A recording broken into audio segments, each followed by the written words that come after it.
සග්ග මොක්ඛදං ධම්මස්සවන කාලෝ අයං බදන්තා ධම්මස්සවන කාලෝ අයං බදන්තා ධම්මස්සවන කාලෝ අයං බදන්තා නමෝ තස්ස භගවතු අරහතෝ සම්මා සම්බුද්දස්ස නමෝ තස්ස භගවතු අරහතෝ සම්මා සම්බුද්දස්ස නමෝ තස්ස භගවතු අරහතෝ සම්මා සම්බුද්දස්ස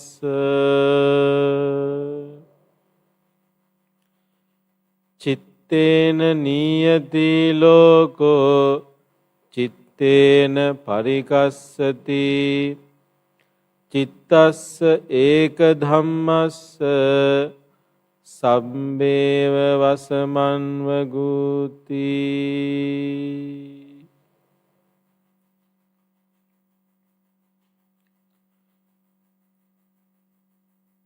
පින්වත්නි, අද අපේ ආචාර්ය රංග කලන්සූරිය මහත්මාණන්ගේ නිවසේ තුෂාරි කලන්සූරිය මහත්මනිය, එවැගේම ශර්මිලා මොහොට්ටාල මහත්මනිය, රවි මොහොට්ටාල මහත්මාණන් ප්‍රධානව, එවැගේම අපේ ආචාර්ය රංග කලන්සූරිය මහත්මයා, පසන් ප්‍රනාන්දු මහත්මයා කියන පින්වත් පිරිස හැම දෙනාමත් එකතු වෙලා උතුම් උදාර පින්කමක් සිදු කරන වෙලාව. විශේෂයෙන්ම මීට 7 දිනකට පෙර අභාවයටපත් වුණු විශ්‍රාමලත් බැංකු කළමනාකාරිණී සුමී මොහොට්ටාල මෑණියන්ගේ ගුණ සිහිපත් කරලා එතුමියට පින් අනුමෝදන් කිරීම සඳහා සිදු කරන පින්කම තමයි මේ ආරම්භ කරන්න බලාපොරොත්තු වෙන්නේ. මීට ටික කාලයකට පෙර ඒ පියාණන් වහන්සේ අභාවයටපත් වුණා. බොහොම ශාන්ත මරණයක්, බොහොම නිවුණු සැනසුණු මරණයක් එතුමාට උදාපත් වුණා. එතුමාගේ අභාවයෙන් ටික කලකට පසුව මේ දරුවන්ගේ බෑණවරුන්ගේ අපෝපස්ථාන ලැබමින් හොඳ හැටි වාසය කරලා අවුරුදු 77ක ආයුෂක් භුක්ති විඳිනය කරලා මීට දින 7කට පෙර සුමී මොහොට්ටාල මහත්මනිය අභාවයටපත් වුණා. දැන් එතුමිය වෙනුවෙන් මේ දරු පිරිස, මේ බෑණවරු, මේ ඥාති පිරිස එකතු වෙලා සිදු කරන පළවෙනි ගුණ සමරු පින්කම තමයි මේ සිදු කරන්න බලාපොරොත්තු වෙන්නේ. පින්වතුනි, මේ වෙලාවේ මම මරණය ගැන හෝ මේ අනිත්‍ය ස්වභාවය ගැන විශේෂයෙන් කරුණු පැහැදිලි කරන්න බලාපොරොත්තු වෙන්නේ නැහැ.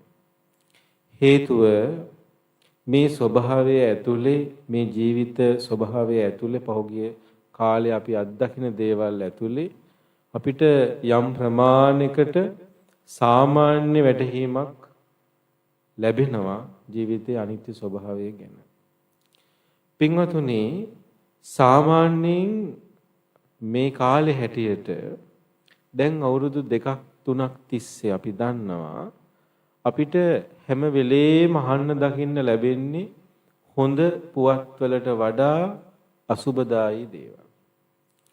මිනිසුන් මරණයටපත් වෙන දේවල්, වසංගත රෝග, මිනිස්සු දුකට පීඩාවටපත් වෙන දේවල්, මිනිස්සු තැවෙන විදිහ, අඬන දොඩන විදිහ, ඊට පස්සේ පාරවල් වල පෝලිම් වල ඉන්න විදිහ, කන්න බොන්න නැති වෙන ඒවා, සියදි විනාසා ගැනීම වගේ බොහෝම අසුබදායී දේවල්, ඍණ ස්වභාවයට අයත් දේවල් තමයි වැඩිපුර අපිට අහන්න දකින්න හම්බෙන්නේ. එතකොට සාමාන්‍යයෙන් මේ වගේ දේවල් ඇතුලේ අපිට වෙන දෙයක් තමයි අපේ මනසත් දන්නේම නැතුව පීඩාවටපත් වෙනවා. අපේ මනසත් දන්නේම නැතුව මේ දේවල් නිසා පීඩණයට, අසහනයට, ආතතියටපත් වෙනවා. පැහැදිලිද?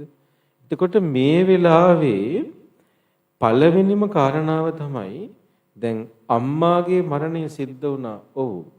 තාත්තගේ මරණය ඊට පෙර සිදු වුණා. ඔව්. හැබැයි පින්වතුනි ජීවත් වෙලා ඉන්න ඔය හැත්තෝ වැඩිහිටියෝ හැටියට වගකීම් සහගත පුරවැසියෝ හැටියට අපි නිරෝගී මනසකින් මේ දේවල් වලට මුහුණ දෙන්න අපිට පුළුවන්කම තියෙන්න ඕනේ. මොකද එහෙම නිරෝගී සුවපත් වගකීම් සහගත මනසකින් අපිට මේ දේවල් දරා ගන්න බැරි වුණොත් වෙන්නේ අපෙන් පස්සේ પરම්පරාව අපිට වඩා ඔයත්තන්ට වඩා බාල પરම්පරාව විශාල විනාශයක් කරා යන ස්වභාවයක් තියෙනවා. ඒ නිසා මේ වෙලාවේ වැඩිහිටියන්ට මේ වෙලාවේ බුදුහාමුදුරන්ගේ ශ්‍රාවකයෝ හැටියට බෞද්ධයින්ට බෞද්ධ නොවන ඇත්තන්ට පවා වැඩිහිටියන්ට පරිණත වැඩිහිටියෝ හැටියට අපිට ලොකු වගකීමක් තියෙනවා. ඒ වගේම පින්වතුනි මේ දකින්න කියන දේවල් ඇතුලේ අපිට දක්ෂ වෙන්න පුළුවන් කමකුත් තියෙන්න ඕන. දැන් මේ හැම වෙලෙම අපිට දකින්න හම්බෙන්නේ අපිව පීඩාවටපත් කරන, අපිට දුකටපත් කරන, අපිව ආතතියටපත් කරන දේවල්. හැබැයි පින්වතුනි හොඳට මතක තියාගන්න මේ දකින්න හැම දෙයක් ඇතුළෙම අපිට කර්මස්ථානයක් තියෙනවා. මේ දකින්න හැම දෙයක් ඇතුළෙම අපිට දක්ෂ වෙන්න පුළුවන් මේ සසරේ සත්‍යය කොච්චර දුකටපත් වෙනවද කියලා නුවණින් කල්පනා කරලා බලන්න. මේ සසර කොච්චර දුක් සහිතයිද කියලා කල්පනා කරලා බලන්න. පැහැදිලිද? සමහර වෙලාවට දැන් මේ වගේ කලබල මානසිකත්වයකින් ඉන්න වෙලාවට එහෙම හිතන්න තරම් අවකාශයක් නැහැ. ඒ නිසා මේ ධර්මදේශනාවේ අපි අවධානය යොමු කරනවා මේ අපි අහන දකින දේවල් ගැන නුවණින් ප්‍රත්‍යවේක්ෂණය කරන්න, නුවණින් කල්පනා කරලා බලමින් ඒව අපේ ජීවිතයට, අපේ සංසාර ගමනට පාඩම් හැටියට අපි සලකගන්නේ කොහොමද? අපේ ජීවිතයේ පස්සට යන්න නෙමෙයි යෝනේ මේ දේවල් ඇතුලේ. අපේ ජීවිතයේ පියවරක් හරි ඉස්සරහට යන්න අපි මේවා කර්මස්ථාන කරගන්නේ කොහොමද කියලා. පින්වතුනි, දැන් පළවෙනි කාරණාව තමයි දැන් අර කියපු ගාථාවේ විදිහටත් මේ හිත මත තමයි මේ හැම දෙයක්ම පවතින්නේ. හැම හිත මත තමයි, හිත මුල් වෙලා තමයි හැම දෙයක්ම පවතින්නේ. ඒක අපි දන්නවා. එතකොට සාමාන්‍ය මේ වගේ තත්ත්වයක් නැතත් එදිනෙදා ජීවිතයේ සාමාන්‍ය එදිනෙදා ගෘහස්ථකාම භෝගී ජීවිතයක වුණත් මානසික පීඩනයක් යම් ප්‍රමාණයකට අඩු වැඩි වශයෙන් තියනවද නැද්ද? තියෙනවා. ඕනම කෙනෙකුට මානසික ආතතිය කියන එක අඩු වැඩි වශයෙන් තියෙනවා. එතකොට දැන් මේ අත්දකින්න තත්ත්වයන් යටතේ මේ මානසික ආතතිය අඩු වෙන එකද වෙන්නේ, වැඩි වෙන එකද වෙන්නේ? වැඩි වෙන එක තමයි වෙන්නේ. දැන් වෙනදට මානසික ආතතිය තියෙන්නේ මාසෙ අන්තිම වෙනකොට ලයිට් බිල තියෙනවා, වතුර බිල තියෙනවා, ගෑස් ගන්න තියෙනවා නේද? එහෙම දේවල් ටිකක් එනවනේ. දරුවන්ගේ වියදම් තියෙනවා. හැබැයි දැන් ඒ වගේ තියෙන සාමාන්‍ය අපිව පීඩණයට වෙහෙසටපත් කරන දේවල් ඊට වඩා වැඩි වෙලා තියෙනවා. ඊට වඩා ඒවා දෙගුණ තෙගුණ වෙලා තියෙනවා. එතකොට සාමාන්‍ය එදිනෙදා ගෘහස්ථකාම භෝගී ජීවිතයේ එන ආතතිය තව වැඩි වෙලා තියෙනවා. හරිද? එතකොට මේ දේවල් ඇතුලේ අපි තවත් පීඩණයට, අසහනයට, ආතතියටපත් වෙමින් ඉන්නවා. හරිද? දැන් මේකේ තියෙන නරක මොකක්ද? මේ පීඩණය, මේ ආතතිය කියන දේ මිනිස්සුෙකුට දරා ගන්න පුළුවන් ප්‍රමාණයක් තියෙනවා. ඒ දරා ගන්න පුළුවන් ප්‍රමාණය දරාගෙන ඉඳලා දරා ගන්න බැරි වුණාට පස්සේ ඒක සුවපත් කරගන්න විදිහ දන්නේ නැති වුණාම, ඒක සමනය කරගන්න බැරි වුණාම, ඒක හිමින් සැරේ යටපත් කරගන්න, සුවපත් කරගන්න, කලමනාකරණය කරගන්න බැරි වුණාම වෙන්නේ ඔය ආතතිය කොහෙන් හරි පිට වෙලා යනවා. මේක පිට වෙලා යනවා. සාමාන්‍යයෙන් ආතතිය පිට වෙන්නේ කොහොමද? ළඟම ඉන්න කෙනාගෙන් තමයි යන්නේ නේ. මහත්ය ආතතියටපත් වෙනකොට ආතතිය පිට වෙන්නේ කාගේ පිටින්ද? නෝනාගේ පිටින්. නෝනා ආතතියටපත් වෙනකොට ඒක පිට වෙන්නේ මහත්යගේ පිටින්. දෙන්නම ආතතියටපත් වෙනකොට ඒක පිට වෙන්නේ දරුවන්ගේ පිටින්. හරිද? ඒක තමයි සාමාන්‍ය ස්වභාවය. එතකොට ආතතිය කියන දේ හොඳ දෙයක් නෙමෙයි. ඒක කොහෙන් හරි පිට වෙන්නත් ඕනේ තමයි. නැත්තම් ඒක දරාගෙන ඉන්න ඊට වඩා නරකයි. හැබැයි ආතතිය පිට වෙනවා කියන එකත් හොඳ දෙයක් නෙමෙයි. මොකද ඒක දරාගෙන ඉඳලා ඒක පිට වෙන්නේ අපේ සමීපතෙම ඉන්නේ. එතකොට ඒගොල්ලෝ තවත් පීඩණයටපත් වෙනවා.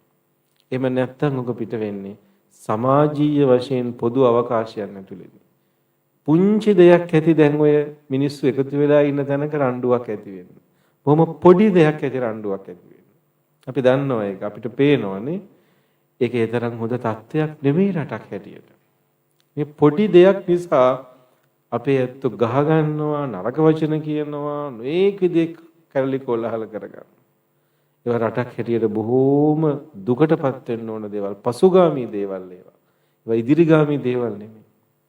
එතකොට අනිත් දේ තමයි අපි හිතමු මේක කවුරු හරි කෙනෙක් මේ ආතතිය මේ පීඩනය පිට කරන්න නැතුව දරාගෙන ඉන්නවා කියලා. රණ්ඩු වෙවි හරි දරාගෙන ඉන්නවා කියලා. මේක සුවපත් කරගන්නේ නැහැ කියලා. පින්වත්නි මතක තියාගන්න.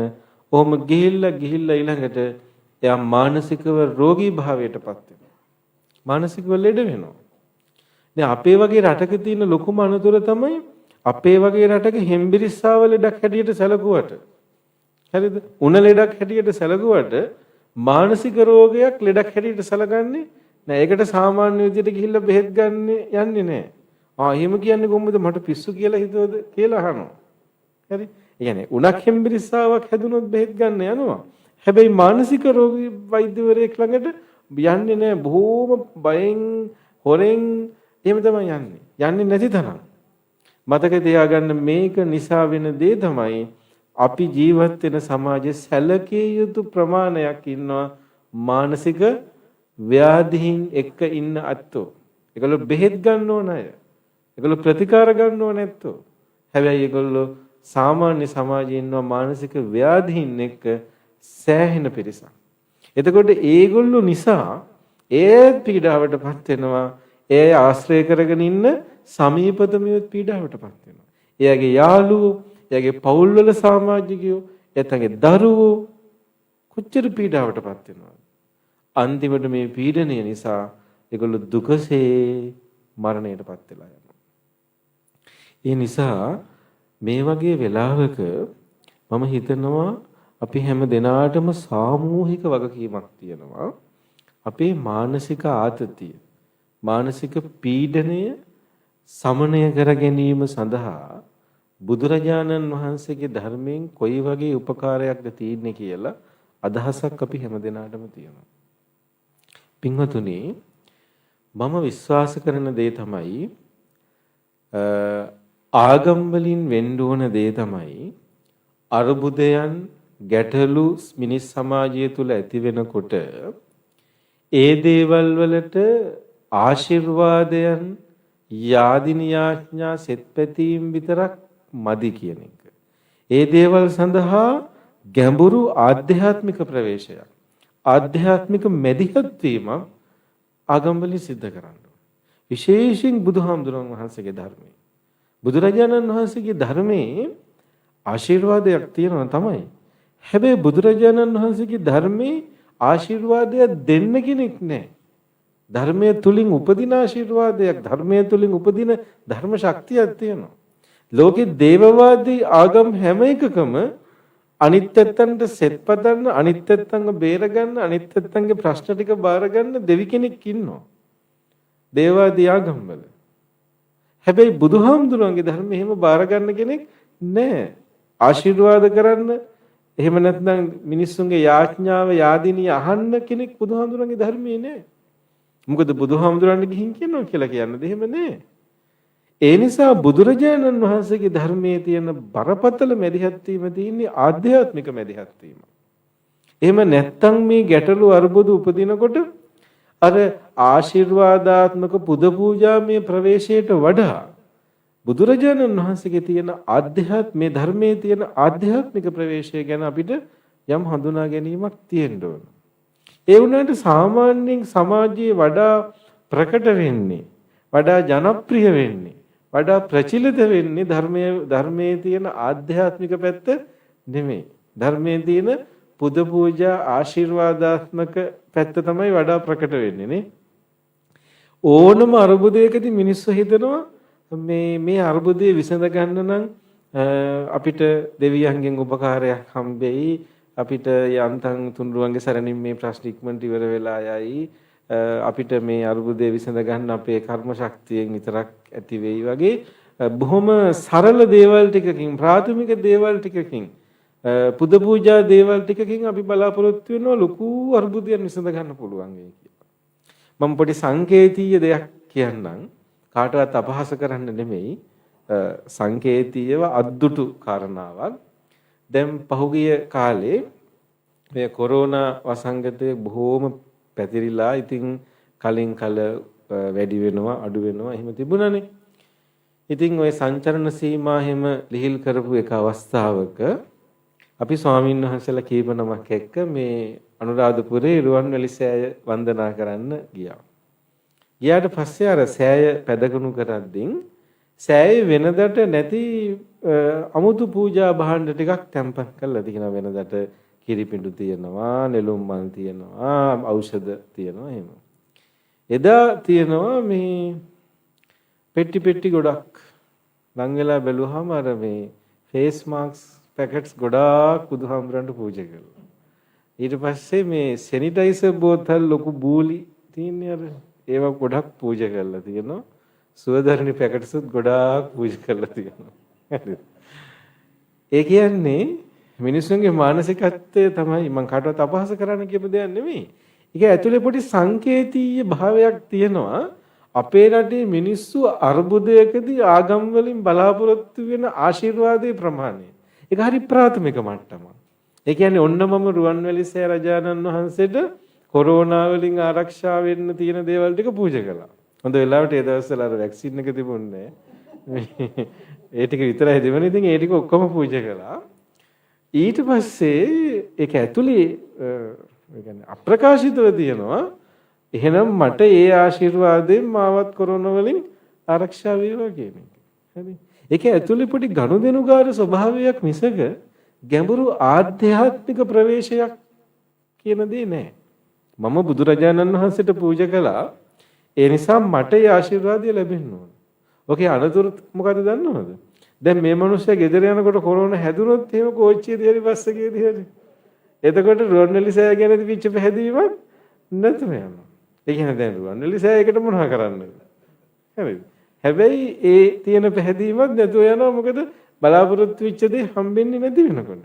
කියන්නේ මිනිස්සුන්ගේ ප්‍රාථමික අපේක්ෂාවන් මුදුන්පත් කර ගැනීම සඳහා අපි හිතනවා ආගම මැදිහත් වෙන්න ඕනේ කියලා. ඒක උනේ නැත්තම් එහෙම ආගමට දොස් පවරනවා මේ අපිට මේ කිසිම දෙයක් හම්බෙලා නැහැ කියලා. හැබැයි ඊට වඩා බලන්න නිකන් හිතලා බලමු අපි අතර කතා කරන්න පුළුවන්.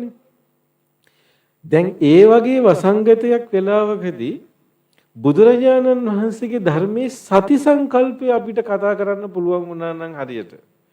සතිපට්ඨානය ගැන බුදුරජාණන් වහන්සේ පෙන්නලා තියෙන ඉරියාපත පබ්බය, සම්පජඤ්ඤ පබ්බය වගේ දේවල් වල ඉරියව් පැවැත්වීම, ඊළඟට සතියෙන් යුක්තව සියලු කායික ක්‍රියාකාරකම් සිදු කිරීම වගේ දේවල් ටික හරියට අපි අතර කතා බහකට ආවනම් ඒ දේ තුලින්ම සැලකිය යුතු ප්‍රමාණයකට වසංගතය පාලනය කරගන්න පුළුවන්. ඒ මූණකට අල්ලනකොට, නහය අතපය අල්ලනකොට හැම වෙලාවෙම සිහිය පවත්වන්න පුරුදු කරනවා. හැබැයි සති සංකල්පයේ පැත්තකින් තියෙද්දි අපි වැඩිපුර ලං වෙන්නේ අර ජනප්‍රියවාදී දේවල් ටිකට. ඒ නිසා බුදුරජාණන් වහන්සේගේ ධර්මයේ අපිට ප්‍රශ්නවලට විසඳුම් හොයාගන්න ඕන තරම් මාර්ග තියෙනවා. ඕන තරම් ධර්ම සංකල්ප තියෙනවා. ඕන තරම් ආධ්‍යාත්මික ප්‍රවේශයන් තියෙනවා. එසේ තිබියදී අර සමාජයේ ප්‍රකට වෙච්ච ප්‍රාථමික පද්ධතීන් හරහා තමයි අපි වැඩිපුර ගමන් කරන්නේ. හැබැයි මේ වෙලාව එහෙම කරන්න පුළුවන් වෙලාවක් නෙවෙයි. හිතන්න එපා මේ වෙලාවේ අපිට ආශිර්වාදයකින් විතරක් මේ ඔක්කොම ටික විසඳිලා ආශ්චර්යයකින් වගේ මේ ටික ඔක්කොම විසඳිලා යාවි කියලා. මොකද මේ දේවල් සිද්ධ වෙලා තියෙන්නේ කාලය තිස්සේ සිද්ධ වෙච්ච දුර්දාන්ත අගතිගාමී දේවල් නිසා. එතකොට මේවා දෙවියෙකුටවත් මං හිතන්නේ මේ වගේ දේවල් විසඳන්න ලේසි වෙයි කියලා. ඒ නිසා මේ වගේ දේවල් වලදී අපි හැමෝටම තියෙනවා ඒ වගේ වගකීම් සහගතව කටයුතු කරන්න. හැබැයි දැන් මේ ගැටලු විසඳන්න ක්‍රමය ගැන මම කතා කරන්න බලාපොරොත්තු වෙන්නේ නැහැ. ඒවා මේ ධර්මාසනයට අදාළ නැති වෙනම කාරණා රාශියක්. හැබැයි අපි හැමෝටම තියෙනවා මේ වගේ ගැටලුවකදී ආතතියටපත් වෙන්නේ නැතුව, කලබල වෙන්නේ නැතුව, අපේ මනස දවා හලු කරගන්නේ නැතුව, අපේ මනස සුවපත්ත මේ වගේ දේවල් වලට වගකීම් සහගත වැඩිහිටියෝ හැටියට මුහුණ දීමේ වගකීමක් අපි හැම දිනාටම තියෙනවා. ඒ නිසා අපි බලමු බුදුරජාණන් වහන්සේගේ ධර්මයෙන් කොහොමද ඒ වගේ දෙයකට උදව් කරන්නේ, සුවපත් වෙන්න, මානසික සුවපත් භාවය ඇති කරගන්න, ආධ්‍යාත්මික සුවපත් භාවයක් ඇති කරගන්න බුදුරජාණන් වහන්සේගේ ධර්මයෙන් අපිව පොළඹවන්නේ කොහොමද කියලා. පින්වතුනි, සාමාන්‍යයෙන් ගෘහස්ත කාමභෝගී ජීවිතයක ඕන මිනිසෙක් ආතතියටපත් වෙන්න බලපාන පළවෙනිම කාරණාව තමයි අවිවේකයේ කියන දේ. මොකද්ද වචනේ? අවිවේකයේ කියන දේ. හරිද? අවිවේකයේ නිසා ඊළඟට වෙන දේ තමයි කෙනෙක් වෙහෙසටපත් වෙන්නේ. හරිද? වෙහෙස ලං වෙන්නේ කුසලයටද අකුසලයටද? මොකද කියන්නේ? අකුසලයට. වෙහෙස හැම වෙලෙම ලං වෙන්නේ අකුසලයට. ගොඩාක් වෙහෙසටපත් වෙච්ච කෙනා ඊට පස්සේ කරන්නේ එයාට පහසුවෙන් කරන්න පුළුවන් වැරදි වැඩවලට ලං වෙන එක. වැරදි වැඩ කියන ඒවා කොහොමත් හරි ලේසියෙන් කරන්න. ආධ්‍යාත්මික දේවල්, හොඳ දේවල්, යහපත් දේවල් කරන එක අමාරුයි. ඒකට කාලයක් අවශ්‍යයි. එතකොට වෙහෙසටපත් වෙච්ච කෙනාට යහපත් දෙයකට මනස යොමු කරන්න තරම් කාලයක් නැහැ, විවේක මනසක් නැහැ. ඒ කෙනා ලොකු ආතතියක පීඩනයක ඉන්නේ. එයා ඉක්මනට අකුසලයට යටපත් වෙනවා. මද්ද්‍රව්‍ය ගන්න වෙන්න පුළුවන්, වැරදි කාම සේවනය වෙන්න පුළුවන්, කෙනෙක් එක්ක රණ්ඩු සරුවල් වෙන්න පුළුවන්, නරක වචන කියන්න වෙන්න පුළුවන්, සම්ප්‍රප්පලාප වලට වෙන්න පුළුවන්. ඉක්මනට මේ දේවල් වලට ඇදිලා යනවා. ඒක තමයි සාමාන්‍ය ස්වභාවය. එතකොට හැම වෙලේම අවිවේකය අපිව උත්සාහවත් කරවන්නේ, අවිවේකී අපිව පොළඹවන්නේ අකුසලයේ දිශාවට. ඒ නිසා මානසික පීඩනයට පත් වෙන ඕනම කෙනෙකුට තියෙන පළවෙනිම ගැටලුව තමයි අවිවේකය එයාව දුකටපත් කරනවා. එහෙනම් ඒකට ඔන්න පළවෙනි කාරණාව තමයි විවේකය කියන වචනේ. විවේකය කියන විසඳුම. අපි හැම දෙන්නෙකුටම විවේකය අවශ්‍යයි. දැන් හිතන්න මේ වතුර වීදුරුව තියෙනවා. මේ වතුර වීදුරුව මම අතකින් ඔසවගෙන ඉන්නවා. මේක බර එකක් නෙමෙයි. විනාඩි 10ක් විතර බොහෝම පහසුවෙන් උස්සගෙන ඉන්න පුළුවන්. විනාඩි 20ක් විතර උස්සගෙන ඉන්නකොට බර දැනෙන ප්‍රමාණය අඩු වෙනවද වැඩි වෙනවද? වැඩි වෙනවා. විනාඩි 30ක් 40ක් යනකොට ඊටත් වඩා බර දැනෙන්න පටන් ගන්නවා. විනාඩි 50ක් 60ක් ගියොත් මට මේක උස්සගෙන ඉන්න බෑ. මේක මගෙන් අතහැරෙනවා, ගිලිහෙනවා. මේ අතට දාඩිය දාලා, අත හිරි වැටිලා, අත මේ ඇඟිලි ලොක් වෙලා මේක ගිලිහිලා වැටෙනවා. එතකොට කරන්න පුළුවන් හොඳම දේ තමයි මේක පහසුවෙන් ඔසවගෙන ඉන්න පුළුවන් සීමාව තමයි විනාඩි 10. එතකොට අපි විනාඩි 10 මේක තියලා අත පොඩ්ඩක් හිරි අරගෙන බොහොම විවේක අරගෙන විනාඩියක් දෙකක් ඊට පස්සේ ආයෙ ඔසව ගත්තාම ආයෙ කිසි ගැටලුවක් නැතුව විනාඩි 10ක් ඉන්න පුළුවන්. විනාඩි 10කින් හැබැයි ආයෙ බිම තියන්න ඕනේ විනාඩි 2ක් විතර. ඔහොම කළොත් මේක දවසක් වුණත් උස්සගෙන ඉන්න පුළුවන්. මැද්දේ විවේකයක් අවශ්‍යයි. හැබැයි ගොඩක් අය කරන්නේ එහෙම නෙමෙයි. මේක කාගෙන උස්සගෙන ඉන්නවා. ඉඳලා අන්තිමට ඩොක් ගාලා වැටිලා යනවා. නේද? අවුරුදු 45ක් 50ක් විතර කාගෙන යනවා. ඊට පස්සේ දන්නේම නැහැ ඩොක් ගහලා මැරිලා යනවා. එහෙම නෙමෙයි. හැම මිනිස්සෙකුටම මේගොල්ලන්ගේ ජීවිතය ඇතුලේ විවේකයක් තියෙන්න ඕනේ. දැන් අපි බලමු මොකක්ද මේ විවේකී කියලා කියන්නේ. පින්වතුනි, විවේක කියන pāli වචනේ බොහෝම ගැඹුරු තේරුමක් තියෙන වචනයක්. විවේක කියන වචනේ අපි එදිනෙදා මේ ජීවිතේ පාවිච්චි කරන්නේ නම් ටිකක් නිකන් ඉන්න, සැහැල්ලුවෙන් ඉන්න, නිදා ගන්න වගේ අදහසකින්. එහෙම ඊට වඩා ගැඹුරු තේරුමක් මේ pāli වචනේ තියෙනවා. කොහොමද? විවේකයට තේරුම් දෙනකොට දෙන්නේ හුදකලාවේ සිදු කරන ගැඹුරු කල්පනාව කියලා. හුදකලාව සහ තමන් පිළිබඳව සිදු කරන ගැඹුරු කල්පනාව කියන කාරණා දෙකම විවේකයේ කියන වචනේ තියෙනවා. බලන්න කොච්චර ලස්සන තේරුමක් තියෙනවද කියලා. පළවෙනිම එක තමයි විවේක ගන්නවා නම් තනි වෙන්න ඕනේ. හුදකලාව කියන එක. හරි. දෙවෙනි එක තමයි විවේක ගන්නවා නම් අපේ මනස අපෙන් එළිය ලෝක ගැන නෙමෙයි අපේ අභ්‍යන්තරය ගැන අවධානයට යොමු කර ගන්න ඕනේ කියන එක. තමන් ගැන අවධානයට ගන්න ඕනේ කියන එක. තමන් පිළිබඳ මානසිකාරයක් ආත්ම ප්‍රත්‍යවේක්ෂණයක නිරත වෙන්න ඕනේ කියන එක. මේ කාරණා දෙක ඇතුලේ කොච්චර ගැඹුරක් තියෙනවද කියලා කල්පනා කරලා බලන්න. හරිද? දැන් පින්වතුනි මේ විවේකයේ කියන වචනෙට කිට්ටුවෙන් යන හැබැයි සම්පූර්ණයෙන් වෙනස් අදහසක් දෙන වචනයක් තමයි විනෝදය කියලා කියන්නේ. හරිද? දැන් ඒක ගැන මම විවේචනාත්මක අදහසින් නෙමෙයි. හැබැයි සංවාදයට බඳුන් කිරීමේ අදහසින් කතා කළොත් සාමාන්‍ය ගෘහස්ථකාම භෝගී ජීවිතයේ ආතතියටපත් වෙනකොට වෙහෙසටපත් වෙනකොට වඩා ජනප්‍රිය දේ විවේකී නෙමෙයි. වඩා ජනප්‍රිය දේ තමයි විනෝදය කියන එක. මිනිස්සු බොහෝම පහසුවෙන් ලං වෙන්නේ විනෝදයට. මම දන්නේ දැන් කොහොමද කියලා. හැබැයි ටික කාලයකට කලින් නම් සිකුරාදට සෙනසුරාදට නේද? අපි එළියෙන් කෑමි ටිකක් කමු, කොහේ හරි ගිහිල්ලා එන්න යමු. ඒ වගේ ඒ ආදි වශයෙන් අර විනෝදය කියන පැත්තෙන් නිවෙන ගතියක් ඒකෙන් පොඩ්ඩක් සහනයටපත් වෙන ස්වභාවයක් තිබුණා. ඔව් පින්වතුනි.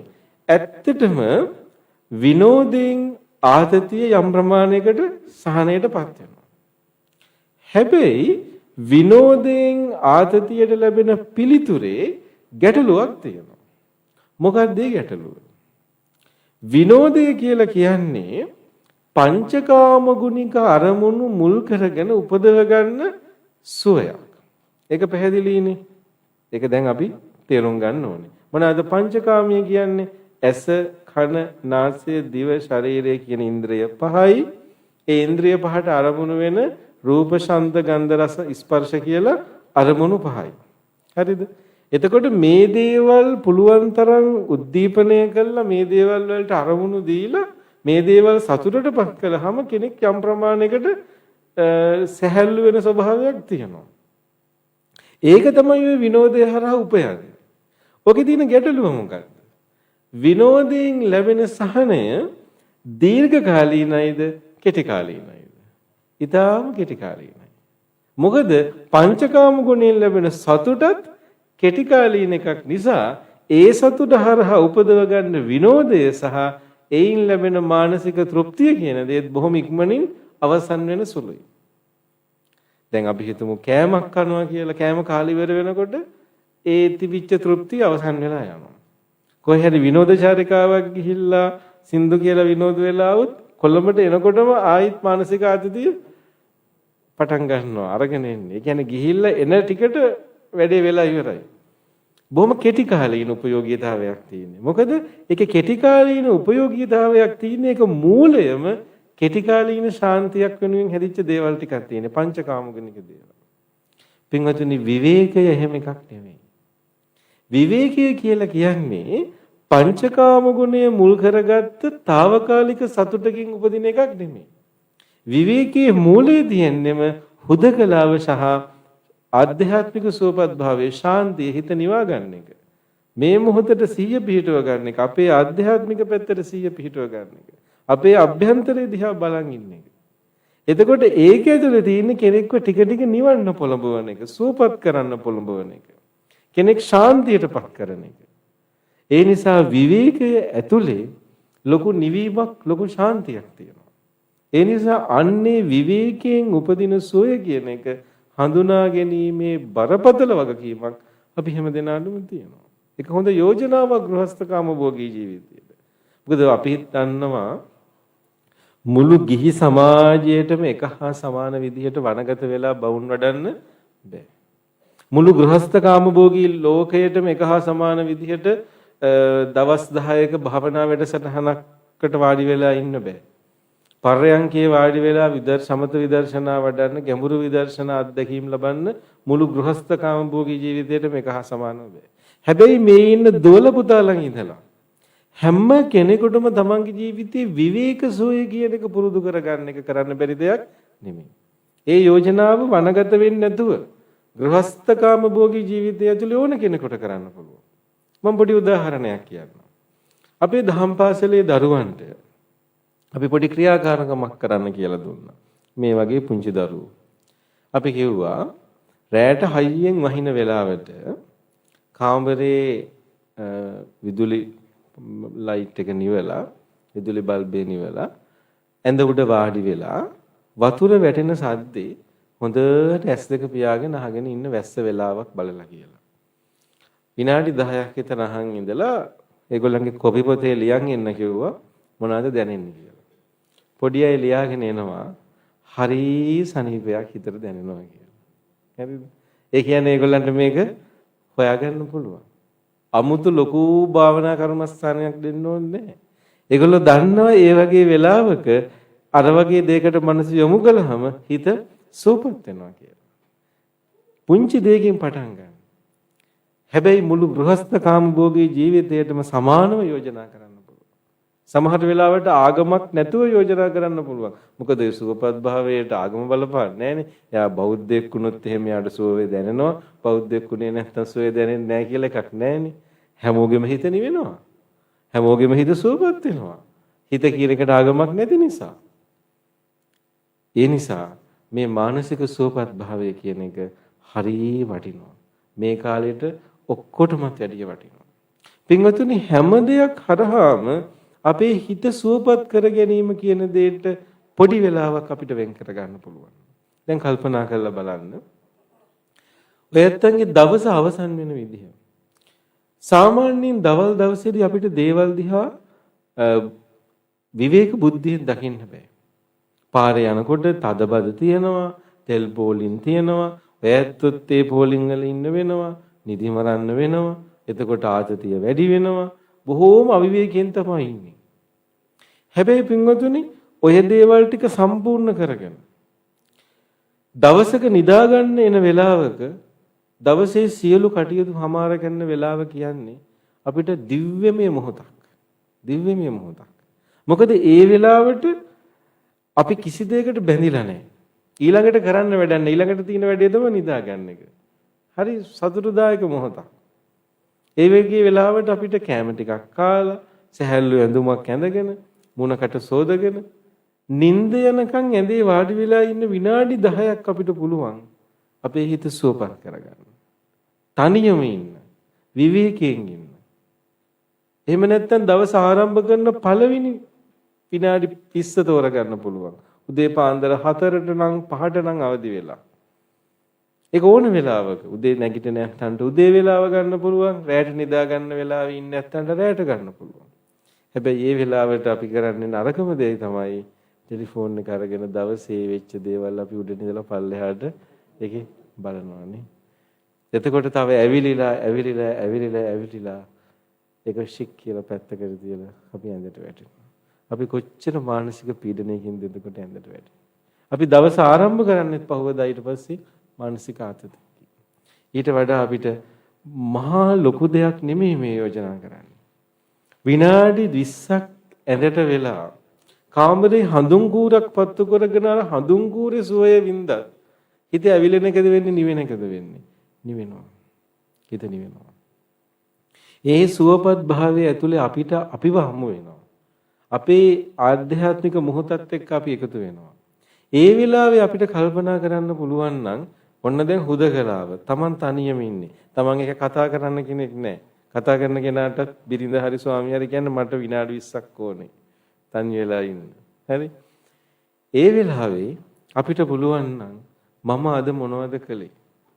එතකොට ඔයත්තන්ට මතක් වෙන්න ගන්නවා කාට හරි බැන්නනම් නරක වචනයක් කිව්වනම් රණ්ඩු කළා නම් කේන්ති ගත්තා නම් වැරදි දෙයක් කළා නම් ආතතියටපත් වුණා නම් ඒ ටික ඔක්කොම මතක් වෙන්න පටන් ගන්නවා. හැබැයි අර දවල් වෙලාවේ ඒ දේවල් කරනකොට හැම වෙලෙම අපි ආත්මාර්ථකාමී විදිහට තමයි හිතන්නේ. අපේ පැත්තෙන් විතරයි අස්මිමානෙන් යුක්තව තමයි ඒවා දිහා දකින්නේ. මම හරි අනිත්‍ය වැරදි කියලා. හැබැයි විවේක බුද්ධියෙන් ඒවා දිහා කල්පනා කරලා බලනකොට අපිට තේරෙනවා මං විතරක් නෙමෙයි ඒ පැත්තෙත් ඇත්තක් තියෙනවා කියලා.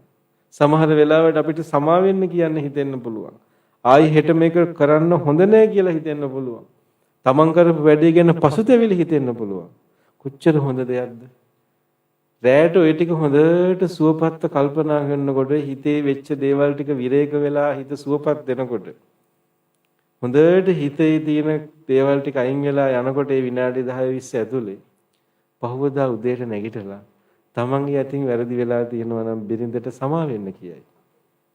නැත්තම් දරුවන්ට කියයි පුතේ සමා වෙන්න මං ඊයේ ටිකක් කේන්ති ගත්ත වැඩි. කාර්යාලේ ගිහිල්ලා සුළු සේවකයෙකුට දොස් කිව්වනම් නෑ මේ ආයි එහෙම වෙන්නේ නෑ කියලා පිරට තට්ටුවක් දාලා කියන්නේ හිතේ. අපි දේවල් දිහා ආයිසරයක් නැවත කල්පනා කරලා බලන්න පෙළඹෙනවා. අපි සුවපත් වෙන්න පටන් ගන්නවා. අපි නිවෙන්න පටන් ගන්නවා. ඒ නිසා ඒ නිවීම කියන එක ඊටාම අවශ්‍ය වෙලාවක තමයි අපි ඉන්නේ.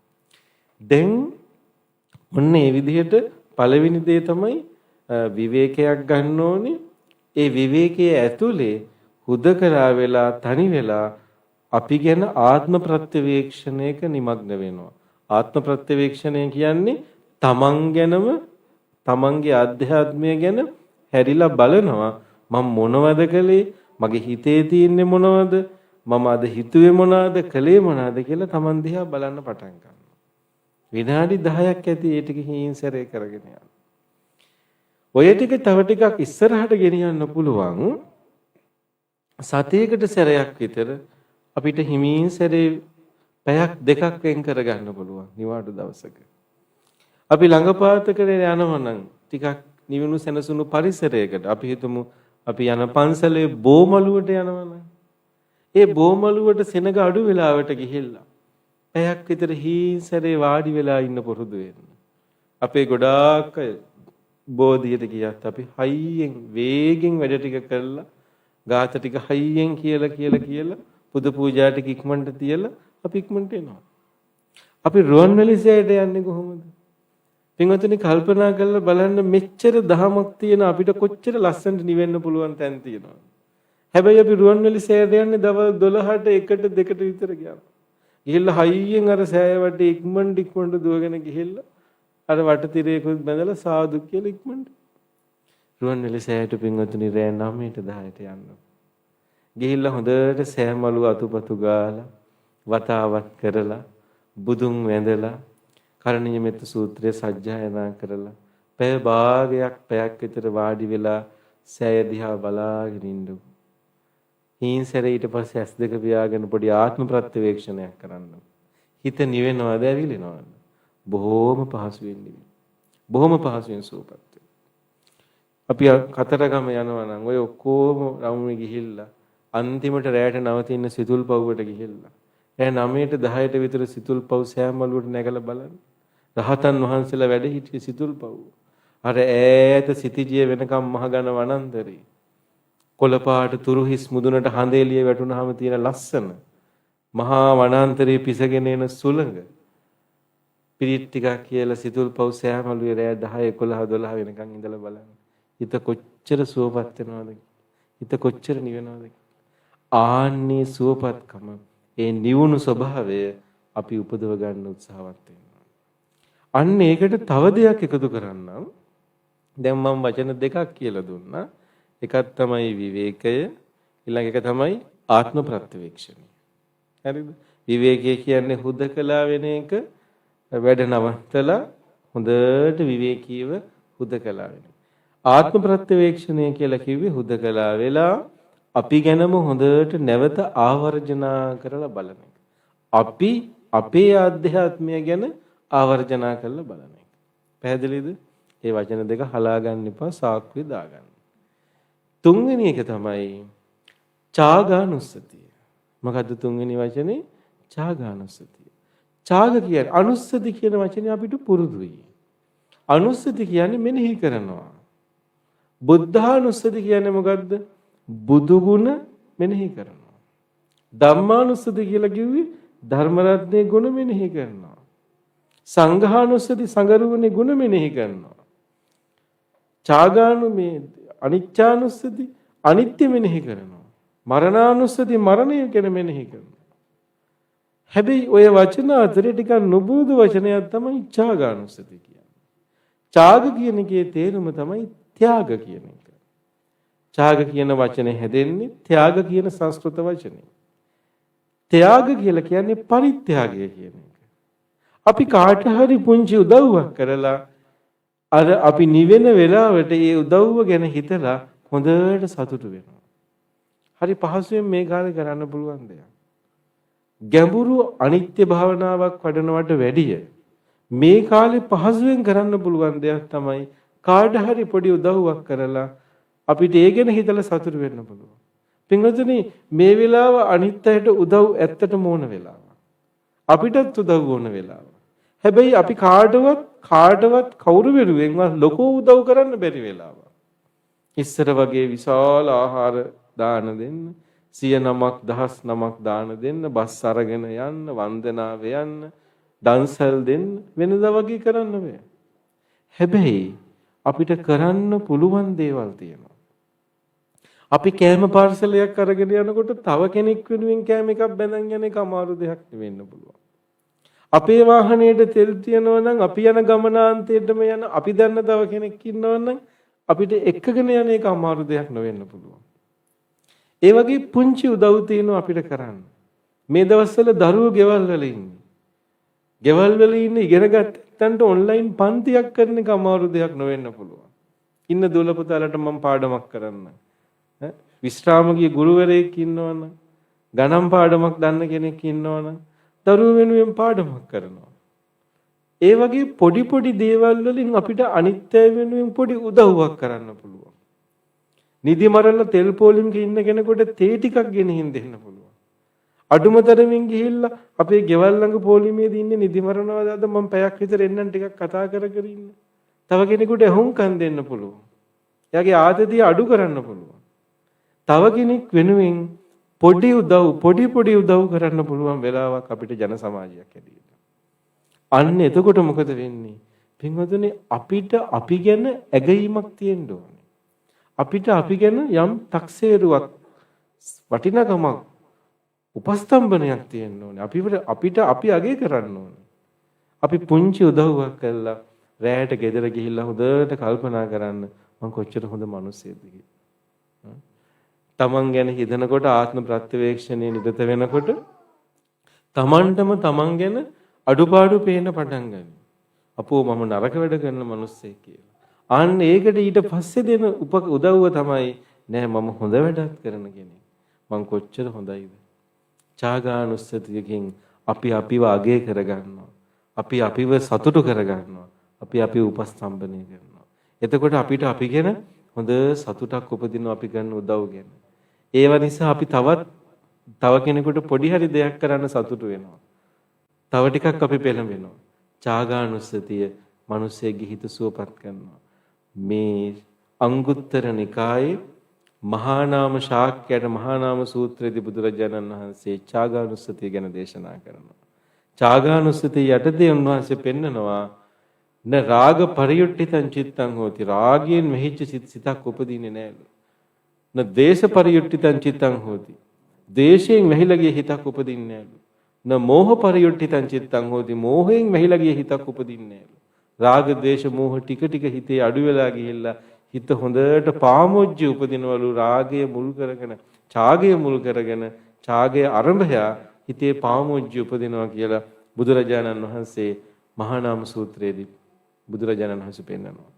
ඒ නිසා මේ පරිත්‍යාගය මුල් කරගෙන ඒ කෙනාගේ හිත සුවපත් වෙන්න පටන් ගන්නවා. හිත නිවෙන්න පටන් ගන්නවා. හිත ශාන්ත වෙන්න පටන් ගන්නවා.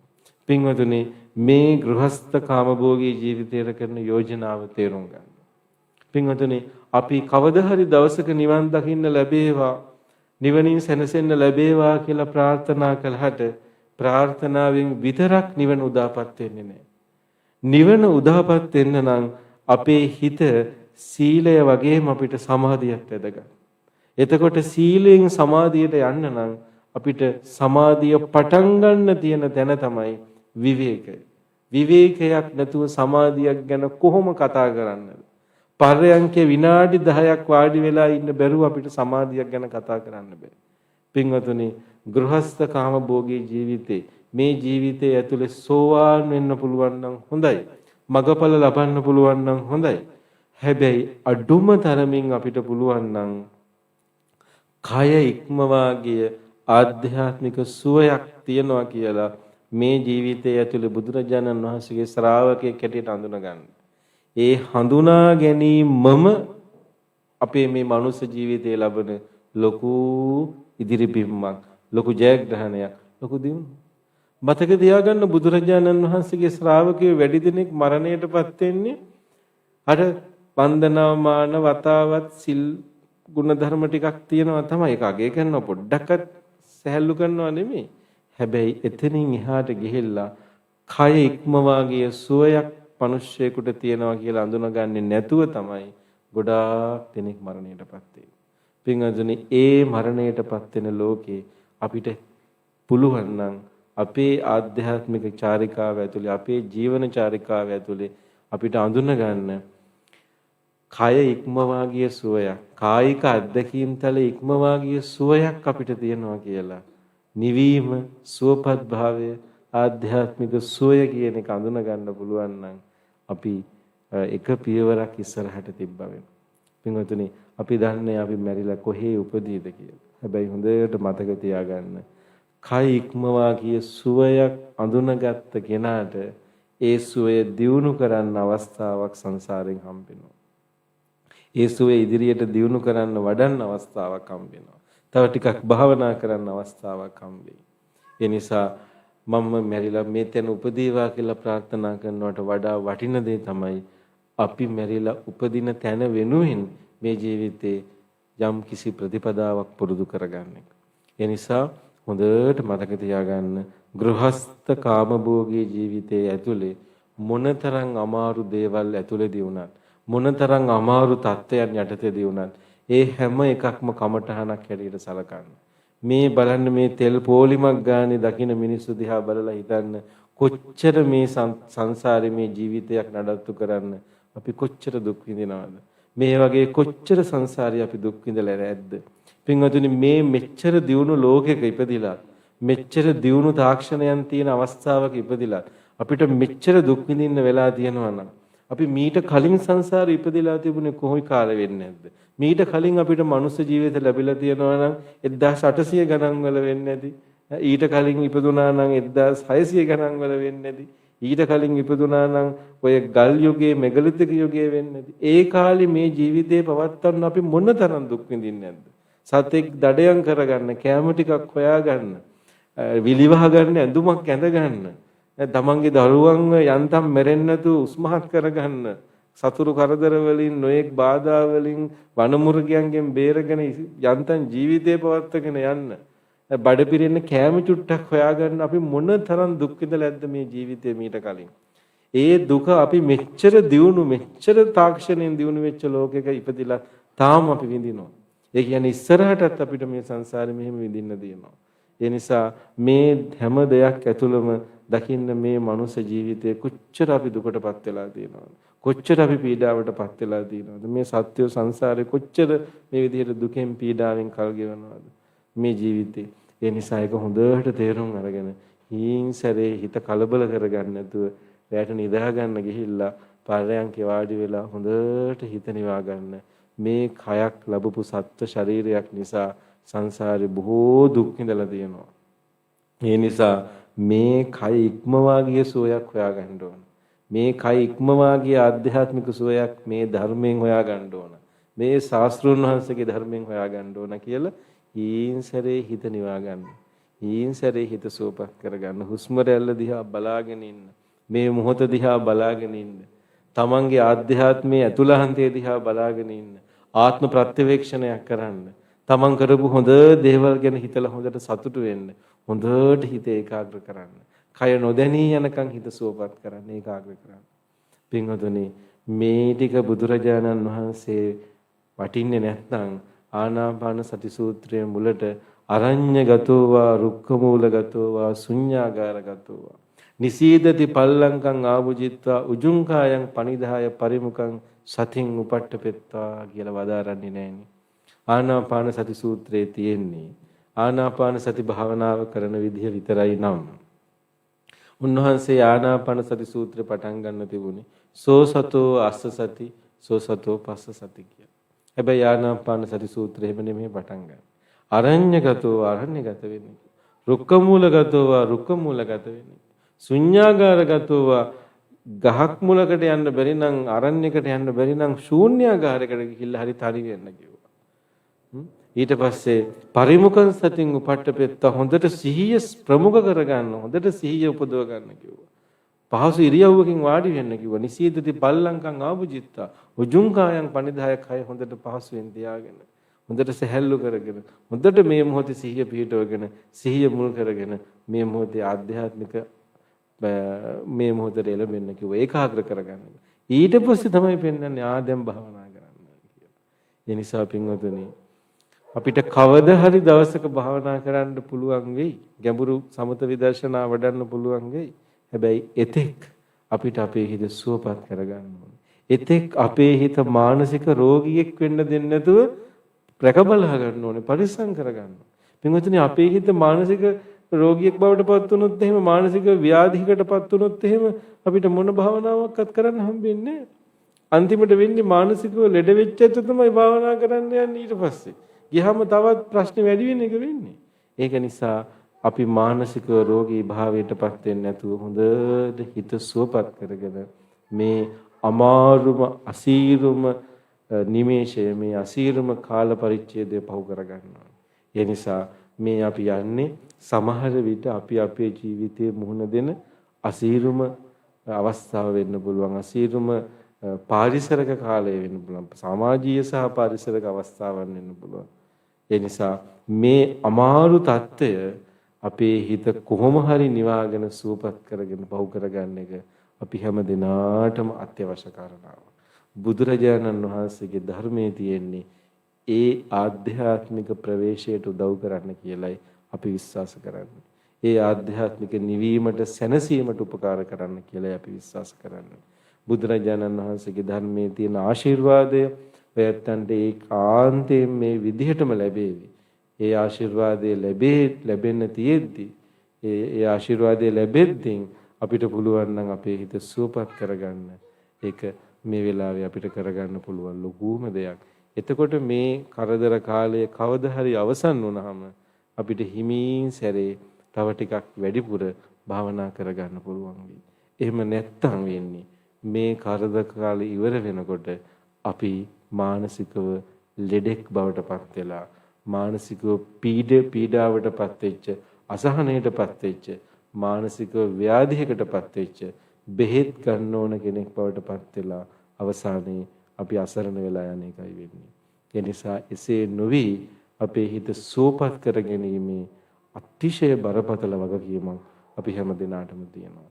ඒ නිසා මේ වෙලාවේ බව සිහිපත් කරමින් බුදුරජාණන් වහන්සේගේ ධර්මයේ පෙන්වා වදාරන ආධ්‍යාත්මික ප්‍රවේශයක් අපි හැම දිනාටම මේ ගෘහස්ත කාමභෝගී ජීවිතයට උපදව ගන්න ශක්තිය ලැබේවා. අපේ ගිහි සමාජයට හොඳට ඒ සඳහා සම්මා දිට්ඨිය පහළ වේවා. හොඳට බුදුරජාණන් වහන්සේගේ ධර්මයෙන් පෙන්වන ආධ්‍යාත්මික මාවත හෙලිපෙහෙලි වේවා. පර්යංකේ වාඩි වෙලා විනාඩි 10ක් ඇස් දෙක පියාගෙන හිත සුවපත් කරගන්න පුළුවන් ගෘහස්ත කාමභෝගී සමාජයක් දකින්න වාසනාව ලැබේවා කියලා අපි මේ වෙලාවේ ප්‍රාර්ථනා කරමු.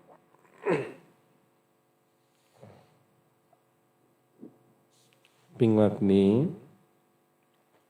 අද මේ ධර්ම දේශනාව සිදු කළේ අපි පෙර සඳහන් කළ පරිදි විශ්‍රාමලත් බැංකු කළමනාකාරිණී සුමී මොහොට්ටාල මහත්මණියගේ ගුණ සිහිපත් කරලා එතුමියට පින් අනුමෝදන් කිරීම වශයෙන් සුමී මොහොට්ටාල මහත්මණිය අභාවයටපත් වෙලා දින 7ක් ගත වෙන වෙලාවේ අද ධර්ම දේශනා කරලා මේ හැම දිනම එකතු වෙලා ධර්ම ශ්‍රවණය කරලා පින් අනුමෝදන් කරන්න බලාපොරොත්තු වෙනවා.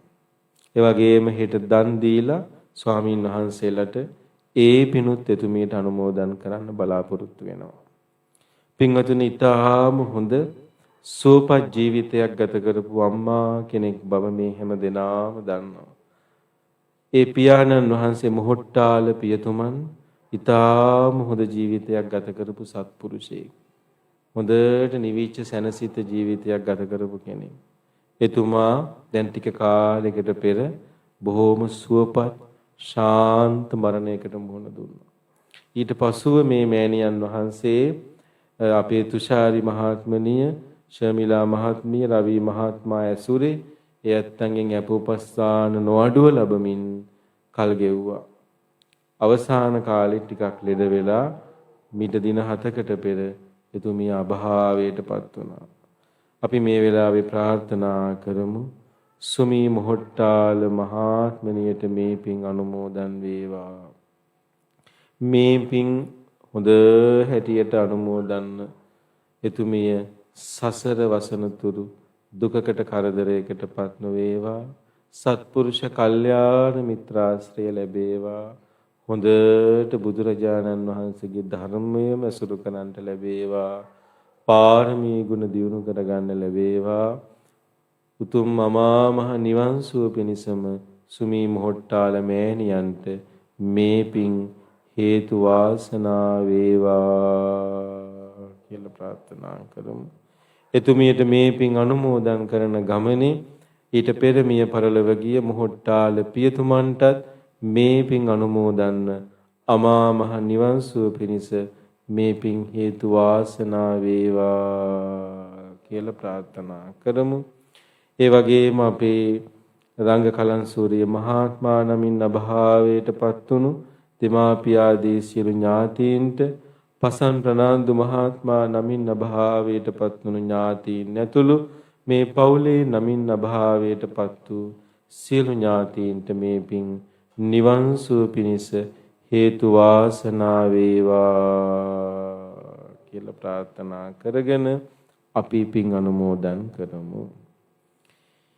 ඉදම්මේ ඥාතිනං හෝතු සුඛිතා හොන්තු ඥාතයෝ.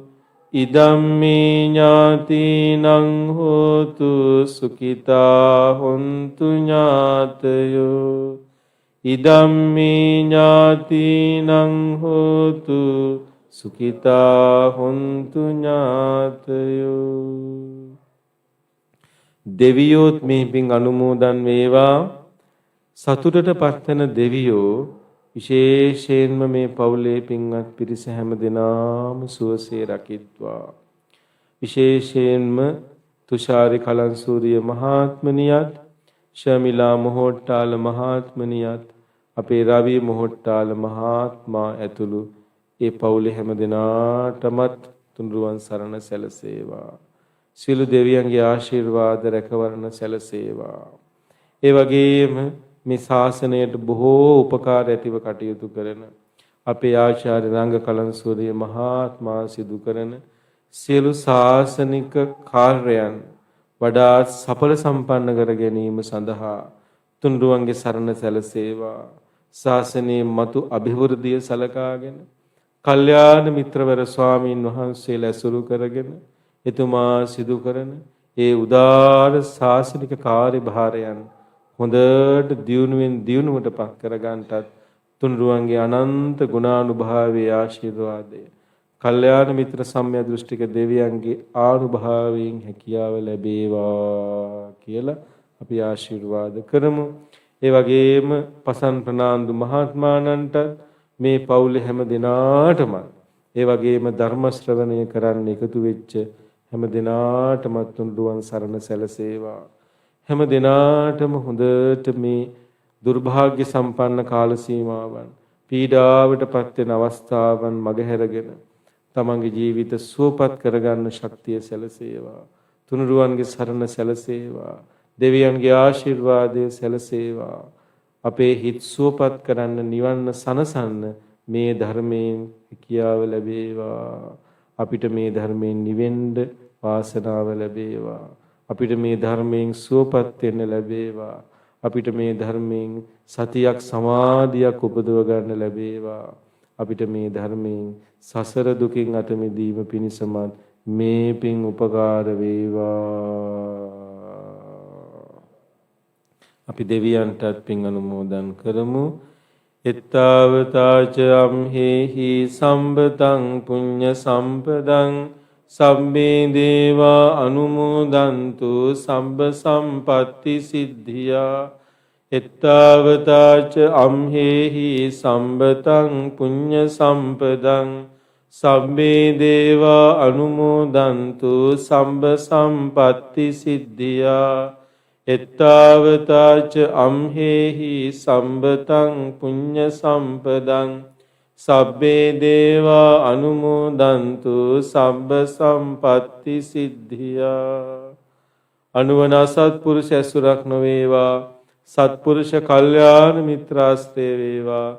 හැකිතරම් ඉක්මනින් සංසාර දුකින් අත මිදී ලබන අමා මහ නිවන් සුව පිණිස මේ පින් හේතු වාසනා වේවා කියලා ප්‍රාර්ථනා කරන්න. අභිවාදන සීලිස්ස නිච්ඡං වද්දාපචායිනෝ චත්තාරෝ ධම්මා වඩ්ඩಂತಿ ආයුවන්නෝ සුඛං බලං ආයුරාෝග්‍ය සම්පatti සග්ග සම්පatti මේවච අතෝ නිබ්බාන සම්පatti හිමිනාතේ සමිජ්ජතු.